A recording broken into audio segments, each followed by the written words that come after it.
Good evening, everyone. Wait, come on now. I know you all have to be happy to be here. We're with family. Say that again for me. Good evening. Okay, that's a little bit better. We should all be happy we're here. Okay, so tonight I wanted to read a poem. It's a Dr. Maya Angelou poem. And it's pretty much just about our roots, staying strong and remember our ancestors. Because when they move on and, go up to heaven, we can't just forget them. We're the reason why we're here. So this is what it is. It's called The Black Family Pledge by Dr. Maya Angelou. Because we have forgotten our ancestors. Our children no longer honor us. Because we have lost the path our ancestors cleared, nearly in perilous undergrowth, our children could not find their way.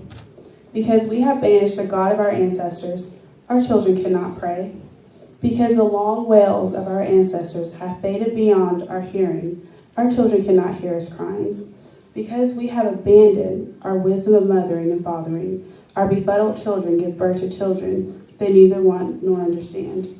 Because we have forgotten how to love, the adversary is within our gaze and holds us up to the mirrors of the world, shouting, regardless of loveless.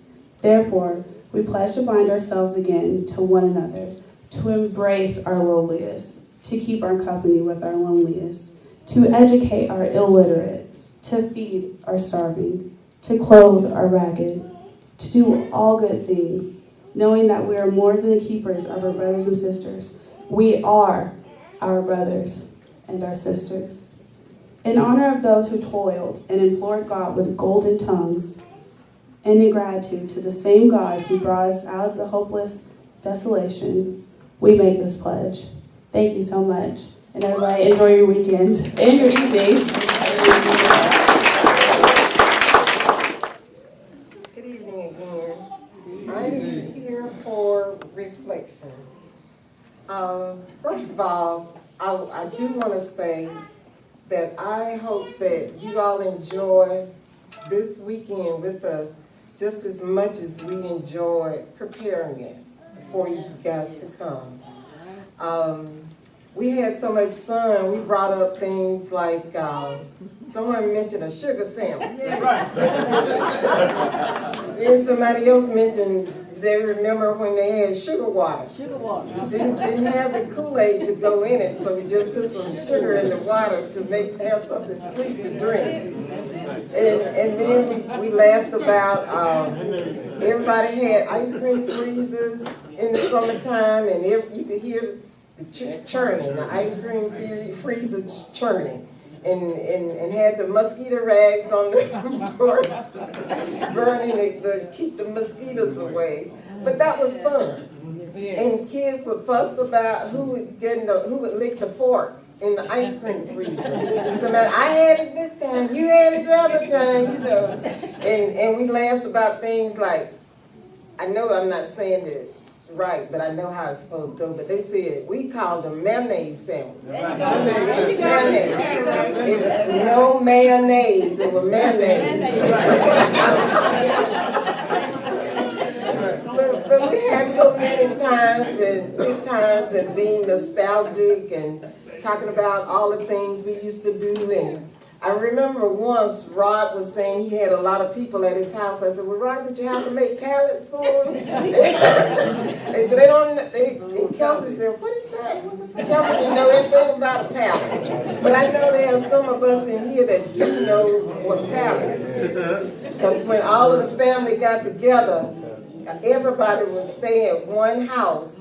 We slept on blankets on the floors or wherever there was a spot. And then one day we were laughing about those quilts they used to make. They were so heavy. When they put it on the bed, you couldn't turn over. Just stay in one spot. They were homemade. They were handmade. But they were heavy. I don't know what kind of lead they put in them. It had to be some kind of lead because they were so heavy, but they kept us warm because a lot of our homes weren't what we are in today. So God has brought us a long, long, long way, and we are so grateful for that. I wanted to let's see, Brenda. Okay, I thought I had it. Okay. I know in your program, it talks about the meager beginnings of our foreparents. They had to be brilliant people because they had no formal education, but they were so gifted. My granddaddy could, well, my Uncle James ever said he could put cement in a block and the car would run. I don't know. I saw it, he did it. He did it? Okay. Little ragged Chevrolet he had. Oh, okay. And Uncle Jim, Albert just found out his granddaddy's name was Alto. His real name was Alto, not Jim. He came up knowing him as Jim. But anyway, Uncle Jim was a master transmission. He didn't have any formal education. He could take things apart and put them back together again. Uncle Andrew was a professional carpenter. They said no one could put in a floor like Andrew Lee could. I mean, we had just so many gifted people. Let's see, we had military people. Uncle Albert was in the military. That's your namesake. It had to be World War I, right? But we have a picture of him up there, and you'll be able to see it later on. But and Uncle Blanchard was a minister, and Aunt Mildred said that Uncle Blanchard used to work at a bakery, and he would, when they had leftover bread and things like that, that he would bring them to them, so to make sure everybody had enough to eat.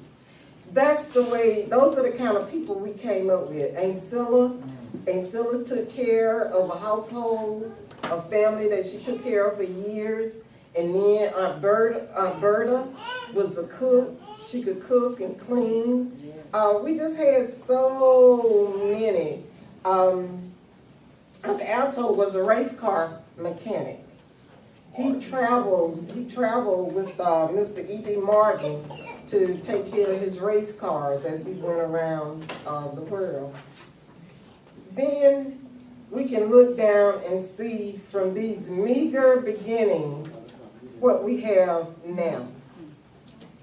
There's a long list.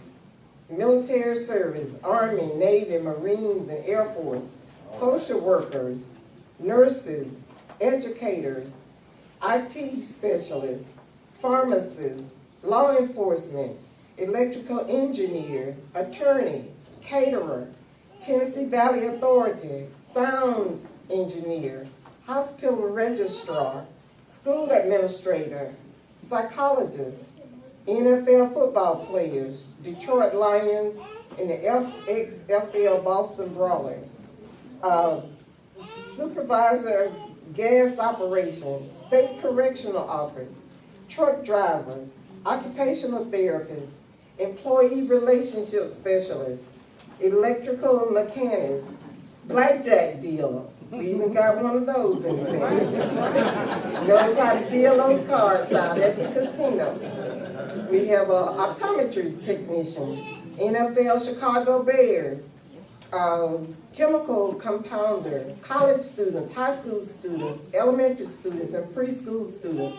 So this Lee legacy will go on for a long, long, long time. A long time.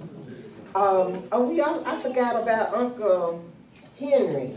He worked with the elevator, a hotel downtown. He was the elevator operator. So Willie Ruth told me that he stayed dressed up all the time. He and Aunt Risa didn't have children, but he was one of the 10 children.